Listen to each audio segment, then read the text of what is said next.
have you ever been called something so cruel it echoed in your mind long after the room went quiet? I'm Marla Grisham, and one September evening, my daughter-in-law left her phone on the table, and with it, a message that shattered years of silence. They called me ugly grandma. Not to my face, but loud enough for me to hear with my own eyes. That night, something in me shifted. Before we dive in, let me know, what time are you listening to this, and where are you? Drop a comment below, I'd love to hear from you. I remember that night being colder than it should have been for early September. Not because of the weather, though the wind did pick up now and then, but because of the way she looked at me over the rim of her wine glass. It was one of those looks that slips right past the words, like a splinter you don't notice at first but keeps catching in your skin. We were sitting at the dinner table, just the five of us, me, Silas, Brittany, their daughter Ellie, and the sound of dishes clicking gently against ceramic. The roast chicken was overcooked, I think. I'd left it in too long trying to get the potatoes just right. But no one said anything. Brittany pushed the food around on her plate, barely touching it. Silas was talking about something at work, probably numbers or a new project. Ellie was humming a song from preschool, swinging her little legs under the table. I refilled her glass of milk and wiped the corner of her mouth with a napkin. She smiled at me and whispered, "Thank you, Nana." Her voice was soft, sticky with honey. Brittany's lips tightened the moment she heard it. That name, Nana, had always rubbed her the wrong way. I never understood why. I didn't pick it. Ellie did. But every time she used it, I could feel the air shift around the table, like someone had opened a door they weren't supposed to. Brittany barely looked up from her phone, but I noticed the way her thumb swiped, fast, impatient. She chuckled at something, then turned to Silas. "Did you see that clip I sent? The one with the lady who looks like Mrs. Doubtfire gone rogue." Her laugh was thin, pointed. I didn't say anything. I just folded my hands in my lap and kept listening, even when I tried not to. At some point, she stood up and said, "Be right back," taking her phone with her. A moment later, I heard the front door open and shut. Maybe a call. Maybe she just needed air. Her phone, her second phone, the older one she sometimes used for videos, was still on the counter. I was reaching for the apple crumble in the oven when it buzzed. I didn't mean to look. Really, I didn't. But the screen lit up and the words floated there like they were meant to be seen. "Wish me luck, y'all, dinner with ugly grandma again." I froze. My hand was still hovering near the oven mitt. It didn't feel real at first, like I'd misread it or maybe it was meant for someone else. But the group chat name, Wine Wives Wine Glass, and the little round profile pictures of Brittany and her friends confirmed what I already knew. I didn't pick up the phone. I didn't open the message. I just stood there, feeling my cheeks burn and my ears ring in that awful, hollow way that makes everything else feel very far away. I went back to the oven, pulled the crumble out, perfectly golden, and set it on the stovetop. The scent of caramelized apple and cinnamon filled the room. It should have made me feel proud. Warm. But all I could taste was bitterness, like something scorched had gotten stuck in my throat. I didn't say a word that night. Not during dessert. Not while Ellie opened her little toy pony from me. Not even when Brittany came back in, smiling, pretending everything was just peachy. But the word stayed with me. Ugly. It echoed every time I caught my reflection in the window or saw the photos on their wall, ones where I was conveniently cropped out or turned just enough so no one would notice I was there.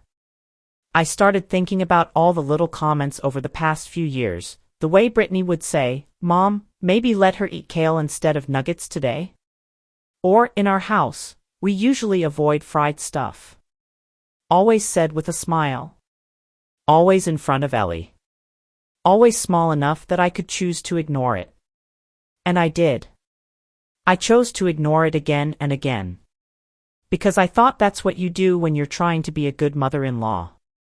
You stay quiet. You stay helpful.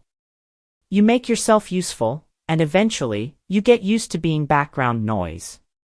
But that message, those 5 words, peeled something open inside me. I know I'm not young anymore. My hands are wrinkled, my knees ache when it rains, and I use the same slow perfume I've used since Silas was a baby. But I never thought of myself as ugly. Not until someone I made dinner for, someone I folded laundry for, sat beside in the hospital when she had that scare with Ellie, called me that. Not out of anger.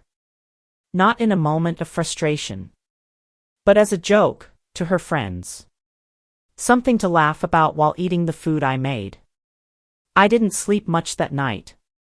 I lay awake listening to the clock tick and tick and tick, like it was trying to count the seconds I'd spent trying to be nice enough to deserve respect. I never thought I'd be the punchline in my own family. But there I was, served cold with the apple crumble. And you know what hurt the most? Not that she said it, but that I almost let myself believe it. I didn't know it yet, but that night was the last time I'd let silence protect someone else's comfort over my own dignity. Because I might have been the one setting the table. But I was done being served last. The next morning, I couldn't sleep past 5. My mind had been churning all night, playing the same sentence over and over like a scratched-up record. Ugly grandma. It had sunk beneath my skin. Not sharp, not loud, but slow, like a bruise that darkens by the hour. I pulled on my walking shoes, grabbed my coat, and stepped outside before the sun had fully climbed up over the hills. There's something about Spokane in early fall. The air turns crisp, but it hasn't lost all the sweetness of summer. Leaves start to whisper in their branches, not quite ready to let go. I walked the long way down Chestnut Drive, past the same houses I'd passed for over 20 years. Familiar porches. Familiar flower beds. But something in me felt foreign, like I no longer fit inside the life I'd built. By the time I reached Gracie's hearth, the bakery was just unlocking. I was always one of the first through the door on Saturdays. Cinnamon rolls, a black coffee, and a quiet corner by the window, that was my little ritual.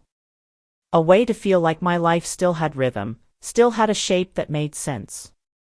I ordered the usual and was halfway through the first bite when I heard someone say my name. Marla? I turned, blinking at the woman in the tan pea coat and gray scarf. For a second, I didn't recognize her. Then something familiar clicked behind her glasses, the smile, the slight tilt of her head. Diane. I stood, almost knocking my coffee over. Diane Kessler? She laughed. I was hoping it was you. I told myself, if that's not Marla Grisham, then Spokane really has changed too much. We hugged. It had been, 35 years? Diane and I had been friends in college, before she moved down to Texas with her husband. She used to send Christmas cards every year, but those stopped after he got sick. I just moved back, she said, sliding into the chair across from me. After Tom passed, Texas didn't feel like home anymore. Too many memories and none of them soft. I nodded, feeling that line land somewhere deep in my chest. We caught up slowly, like testing the water before jumping in. Her hair was thinner, mine grayer. Our voices had softened, but something between us held steady, like an old melody we still remembered how to hum. At one point, she leaned in and said, "You look tired, Marla. And not just this morning tired." I hesitated, smiled, shook my head. "It's nothing." She raised an eyebrow. "Come on. I've known you since before you had a driver's license. You're holding something in your throat so hard I'm surprised you can swallow." I didn't want to spill it all, not yet. But maybe I let a little slip. It's just, sometimes you give and give, thinking it'll matter. And then one day you realize, you've been invisible the whole time. Diane looked at me like she saw every word I wasn't saying. "I used to think the same way," she said quietly. "You know, my daughter stopped talking to me for almost 2 years. I blinked. What? Why? She said I was controlling. Overbearing. That I smothered her kids with my old-fashioned ideas. Diane laughed, but it didn't reach her eyes. But the truth is, I was trying too hard. I wanted to be loved so badly, I forgot to love myself. I nodded, the lump in my throat too thick to speak over. Marla, she said, you've been giving people pieces of yourself so they'll make space for you. But the people who love you don't need to be bribed. They just sit down beside you. That sentence followed me all the way home. I made a sandwich I didn't eat and sat at the kitchen table, letting silence wrap around the room. I thought back, really thought, about all the things Brittany had said over the years. You don't need to come to Ellie's preschool graduation. It's just 15 minutes and we won't have room in the car. Might be better if Ellie calls you something else. Nana sounds so tired. Mom, we're trying to keep the house healthy. Maybe don't bring baked goods every week. At the time, I told myself she was just adjusting. That she meant well. That she was a little tense, or tired, or just used to doing things her way. But now, those words piled up like receipts I hadn't realized I was keeping. It hit me, sitting there in my worn flannel robe, how much I'd edited myself to stay palatable. I'd softened my voice, apologized too much, folded my opinions like napkins nobody asked for. And in return, I'd been reduced to a punchline. I reached for the little notebook I used for grocery lists and appointments. On the back page, I started writing. Ugly grandma. Told me not to come to Ellie's graduation. Said my cookies weren't on brand for the family. Laughed when I said I liked old movies. Mom, don't give her that, it's not Montessori. I didn't know what I'd do with the list. I wasn't planning revenge or drama. I just didn't want to forget anymore. Because I'd spent too long pretending things didn't hurt just because I was supposed to be strong. But I'm not made of stone. I'm made of years. Of love. Of effort. Of cinnamon rolls on Saturday mornings and soft hands folding baby clothes and prayers whispered over tired knees. And maybe it was time I started remembering that. It was a Thursday. I remember because I always watched Ellie on Thursdays. Brittany had a new yoga class, or maybe it was brunch with her influencer group, I stopped asking. I showed up the way I always did, 10 minutes early, holding a little brown bag of scones from Gracie's hearth and wearing the same cardigan I'd worn 100 times before. I still believed in small gestures back then. I thought they built bridges. Ellie ran to the door and hugged my knees tight. Nana, you're here. That alone made it worth it. At least, that's what I used to tell myself. Brittany barely looked up from her laptop.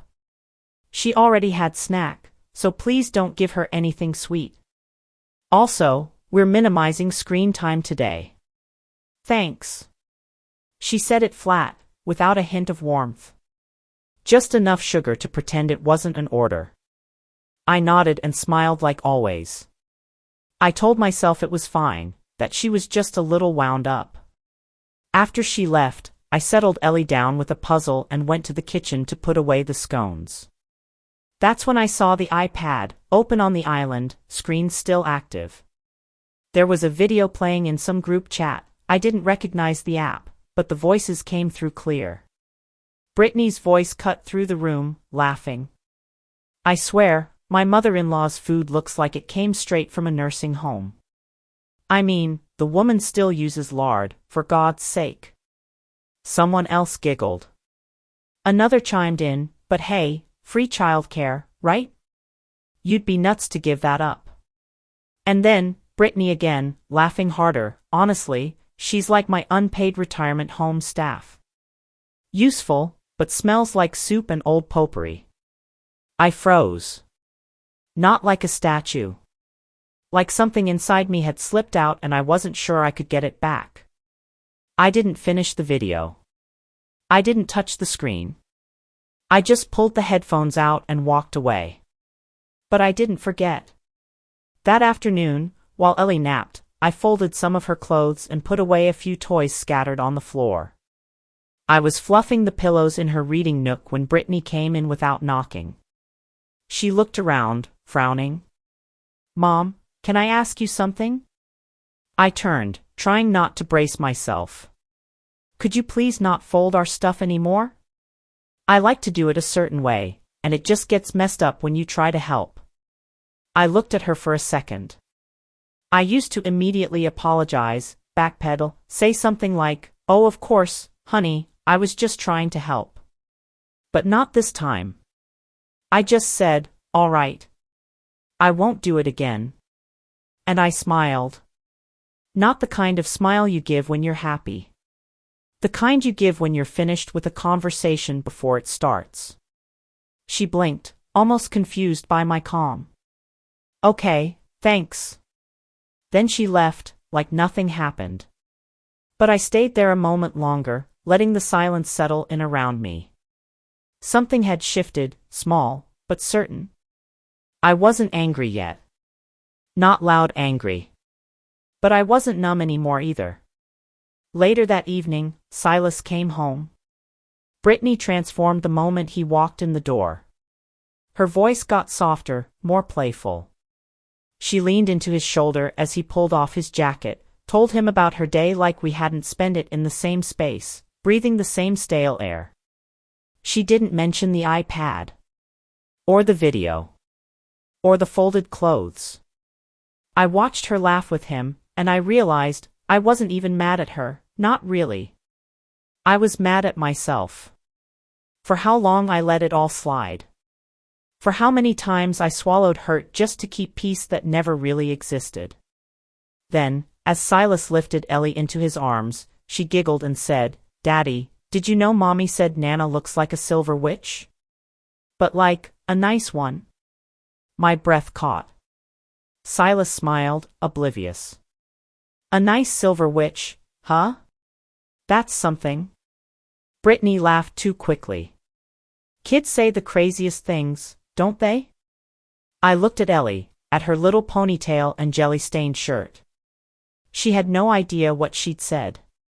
She was just repeating what she'd heard, probably more than once. I didn't respond. My hand was gripping the hem of my sweater under the table, tight enough to feel the stitching press into my skin.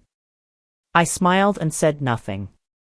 But later that night, when I got home, I sat down at the kitchen table with a warm cup of tea and opened the notebook again. I wrote one more line. She said I look like a silver witch. And then below it, I added, "I'm not imagining this. I'm not overreacting. I'm not weak. I just haven't been allowed to be angry before." That page stayed open long after the tea went cold. It was Diane's idea, of course. She called me on a Wednesday morning, just as I was folding a dish towel that didn't belong to me. "There's a group at my church," she said. "Nothing too holy. Just some women, mostly our age. They talk, sip tea, laugh a little. You should come." I started to say no. I had laundry. Groceries. A list of things to do that no one would notice if I didn't do them, but that I did anyway because routine is what kept my days from unraveling. But Diane didn't let me say no. She just said, "I'll pick you up at 10. That Saturday, I found myself sitting in a circle of worn sofas and soft throw pillows in the community room of St. Luke's. There were maybe 9 of us, women with laugh lines and silver-streaked hair, holding teacups in hands that had held everything. Some of them knew Diane from before. Others were just looking for somewhere quiet to be heard. We talked about small things at first. Gardens. Grandkids. Knees that didn't work like they used to. Then, somehow, the topic turned to family. I don't remember who asked, but someone said, "Do you feel like your children see you? Like, really see you?" There was a pause in the room. Then a woman named Claire said, "My daughter loves me." But I think she also thinks of me as background furniture. There. Familiar. Not meant to speak unless asked. Everyone chuckled. A few nodded. I surprised myself by speaking. I think my daughter-in-law just tolerates me. And my son, well, he's busy. I'm helpful, I guess.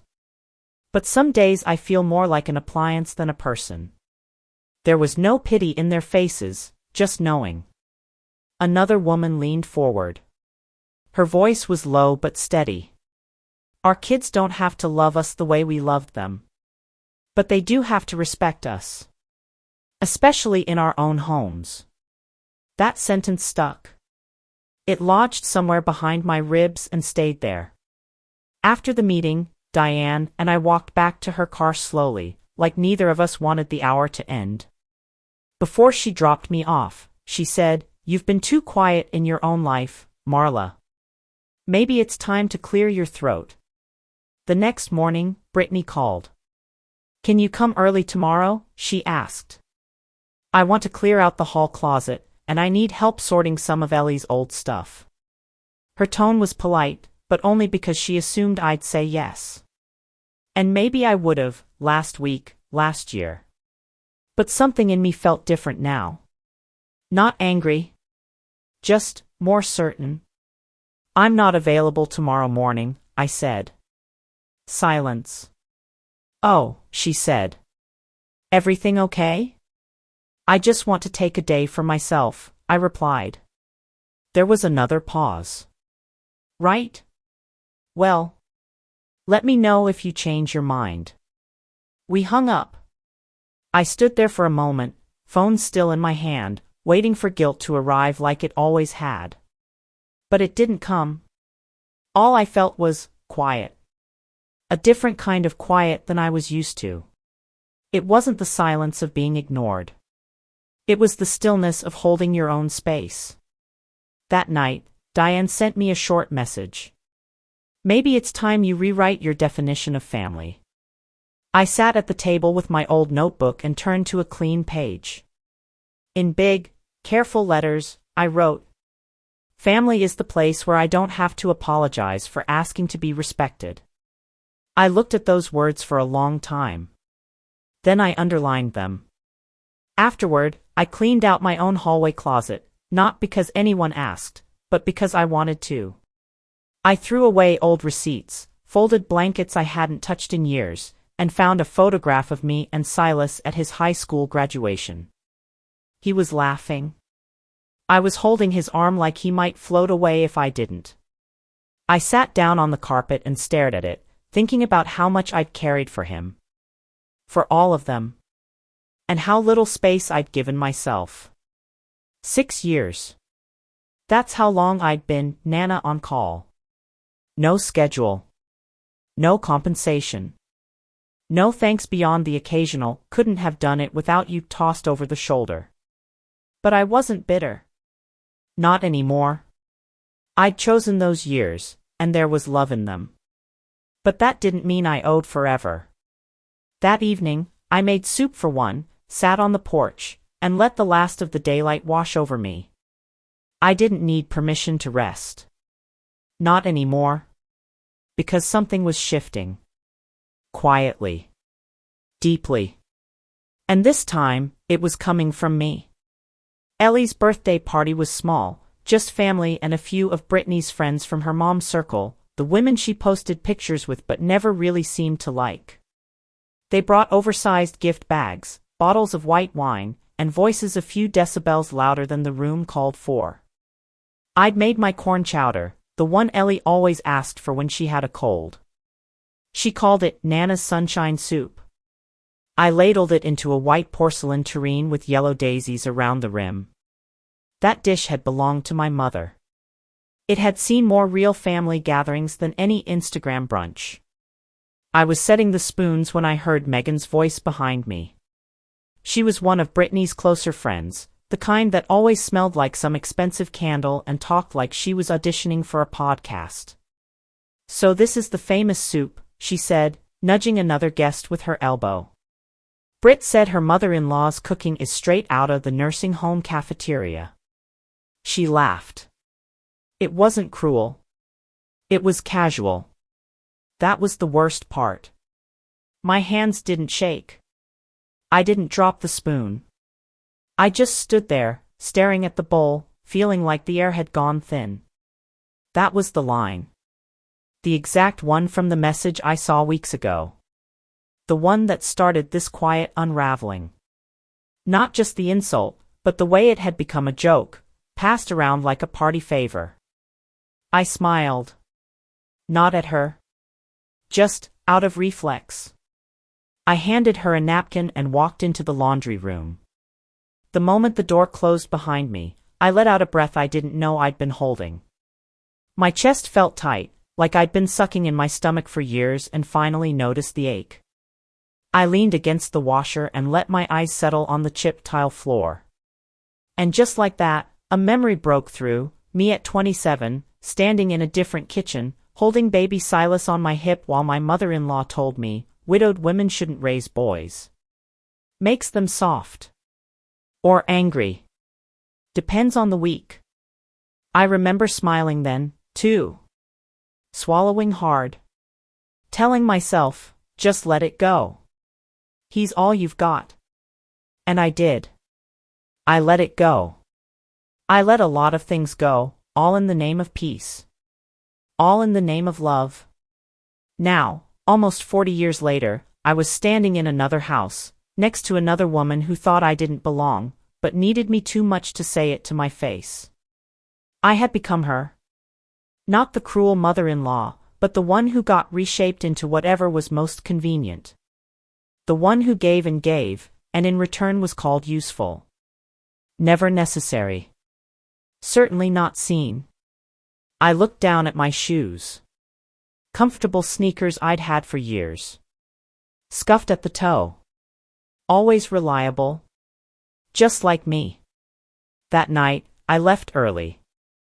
I told them I wasn't feeling well and kissed Ellie on the forehead while she unwrapped another glittery box from someone else. She barely noticed I was going. Silas walked me out. "You okay, Mom?" he asked, concerned but distracted. His phone buzzed in his pocket and he glanced at it. I smiled. "I'm fine. Just a little tired." He hugged me and jogged back inside, not seeing the way my shoulders stayed tense even as the door shut behind him. When I got home, I didn't take off my coat. I didn't turn on the lights. I just stood in the quiet and let the stillness settle around me like a blanket. Then I picked up my phone and typed out the message I'd rehearsed in my head for years but never had the courage to send. "Silas, I think we need to talk. Just you and me. Soon." I stared at the words before hitting send. My heart didn't race. My hands didn't shake.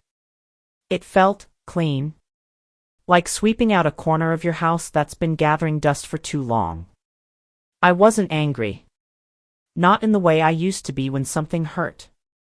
I was done twisting myself into silence for the sake of comfort. I thought about the soup, about Megan's voice, about Brittany's laugh when she thought I wasn't listening. And I thought about Ellie, growing up watching it all. That scared me more than any insult ever could. Because I wasn't just letting myself be disrespected. I was teaching my granddaughter how to accept it, too. And that was the part one couldn't live with anymore. Silas showed up at my house on Sunday afternoon, just as the light was starting to slant through the maple trees in the front yard. He had Ellie with him, bundled in a puffy pink coat that made her look like a tiny marshmallow. She ran straight to my porch and into my arms. I held her tight, longer than usual. Silas followed slowly behind, carrying a plastic bin full of her art supplies. "Thought we'd drop some things off. She says she wants to draw at Nana's more often." I stepped aside, letting them in. The house felt warmer with her around. I sat her at the little table by the window with some markers and paper, then turned back to my son. He stood near the bookshelf, eyes scanning familiar photos. "Mom," he said, voice quieter than usual, is everything all right? You've been a little, I don't know, distant lately. I sat down on the couch and motioned for him to do the same. Your wife thinks I'm overly sensitive, doesn't she? He blinked, surprised. I didn't say that. No, but she did. He hesitated. She mentioned you seemed upset about something small. She didn't give details. I nodded slowly. And to her, I suppose it is small. But when it happens over and over, when the jokes, the digs, the exclusion, when that becomes normal, it's not small, Silas. It's erosion. He looked confused, maybe a little defensive. So I continued, calm but firm.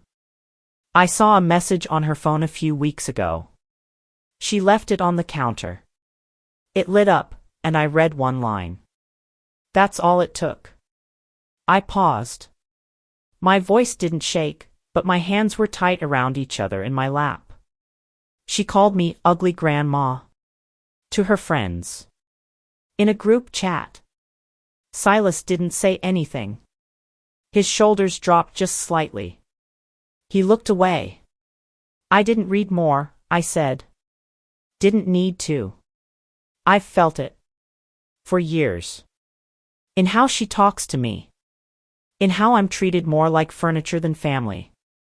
He opened his mouth, then closed it again. I'm sorry. I'm not telling you to pick sides, I said gently. I'm just telling you the truth. Because I can't keep pretending like I don't see it. He sat there a long time. Ellie drew little suns and stars behind us, humming to herself. Eventually, he said, we'll talk. Brittany and I. You deserve better than that. I didn't expect fireworks from that conversation. I didn't need drama. I just needed to be heard. 3 nights later, Brittany invited me over. She said she wanted to clear the air. I brought my notebook. And something else, folded neatly in my purse. The house smelled like lemon cleaner and nervous energy. Silas opened the door. Brittany was already sitting at the table, a wine glass in her hand, smile too wide. Hi, Marla. Thanks for coming. I nodded and took my seat across from them. The room was quiet except for the faint ticking of the clock in the hallway.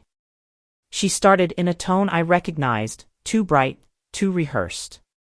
So, I heard there's been some misunderstanding, and I think it's important we all give each other grace, right?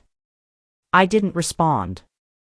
I mean, she continued, group chats are silly, people say things they don't mean, especially among girlfriends. I reached into my purse and pulled out the folded paper. Her eyes flicked to it, then to me. I printed it, I said. Just so we're all clear about what was said. I unfolded the page, cleared my throat, and read. Dinner with ugly grandma again. Wish me luck, y'all. She smells like soup and mothballs. Honestly, she's like Adam's unpaid babysitter, LOL. I folded the page back and set it on the table. Brittany's face had gone pale. Silas looked like he'd swallowed glass. I've made peace with the fact that you don't like me, I said, voice steady. But I won't be mocked in the home I've helped care for. I won't be invisible in front of my own blood. Silas turned to his wife. Did you really say all that? Brittany looked cornered. It was just venting. God, it was months ago. It wasn't months ago, I interrupted. It was the night I made Ellie's favorite soup and folded her laundry while you posted pictures online like you lived in a fairy tale. No one spoke. Not for a while. Then I stood, calmly. I didn't come for an apology, I said. I came because I needed you both to know that I know. And from this point forward, I'll be choosing what I give and what I don't. Not because I'm petty, but because I've finally remembered I have a say. Ellie peeked in from the hallway just then, blinking up at me. I knelt, kissed her forehead, and said, I'll always love you, sweetheart. And Nana's still Nana. Then I left. No yelling. No tears. Just the sound of the door closing gently behind me. Brittany shot up from her chair like she'd been stung. Her face was flushed, jaw tight. You had no right, she snapped. That was a private conversation.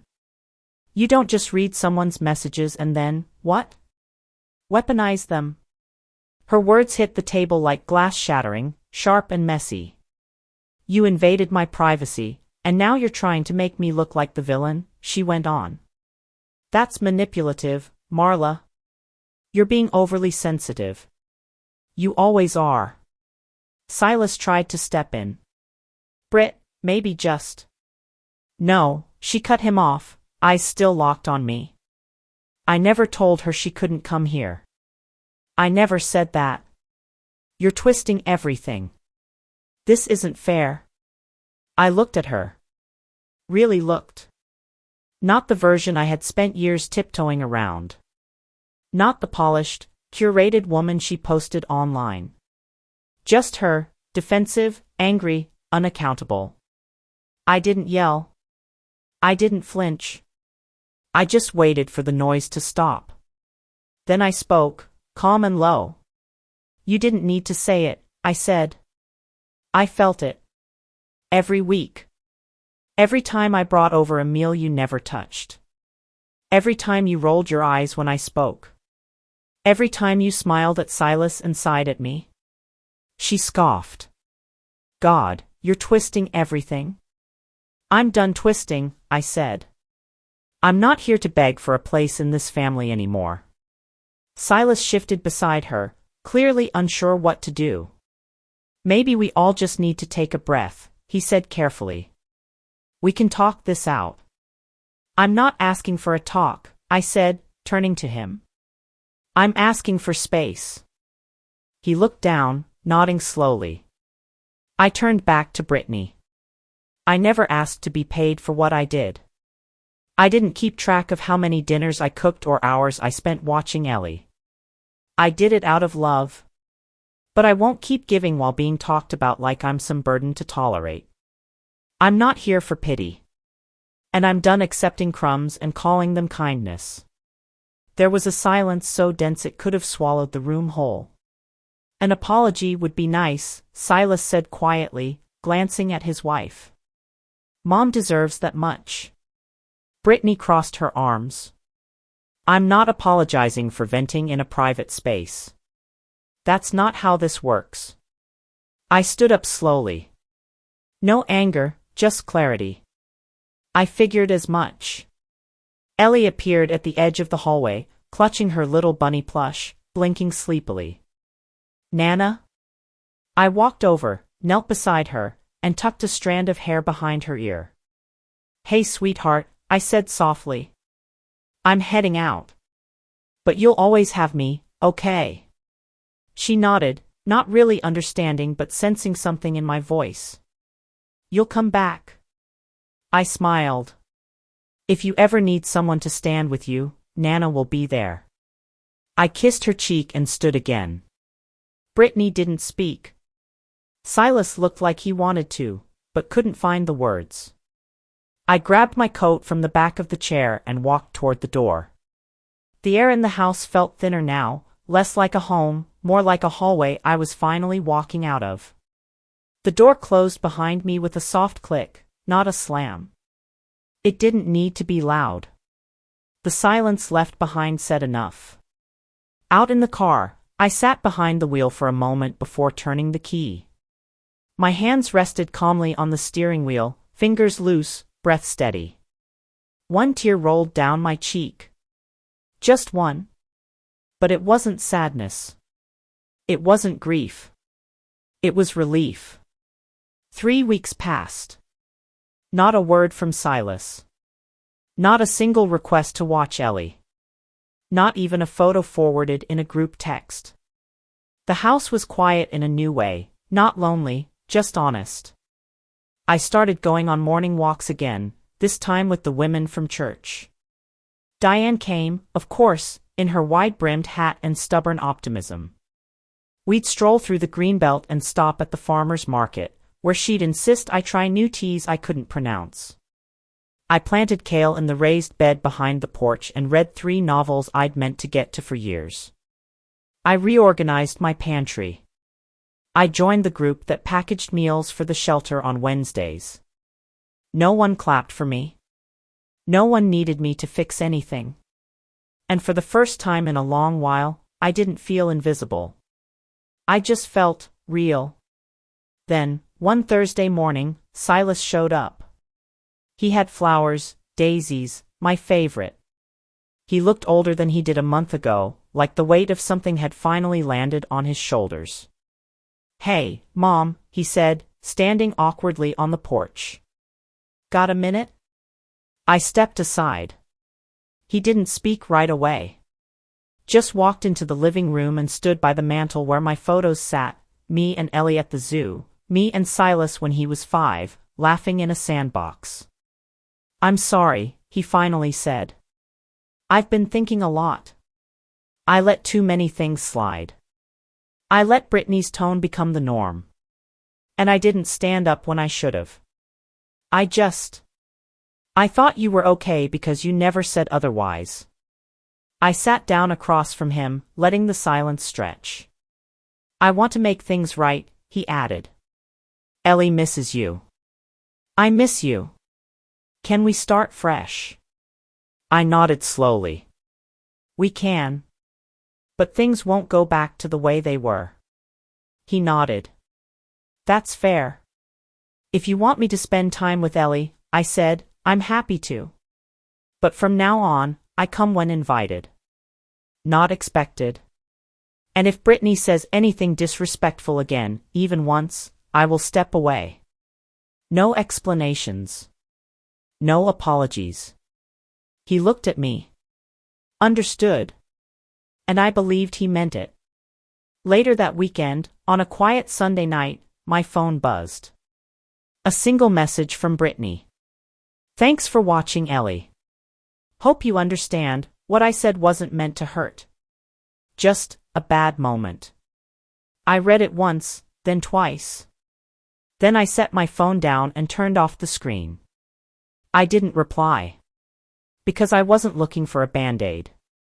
I wasn't interested in tidying up what she hadn't really cleaned. An apology sent like a grocery reminder meant nothing without change, and that had to come from her, not me. A week later, I was setting the table for the ladies' tea group when Ellie burst through the door, arms out like wings. "Nana.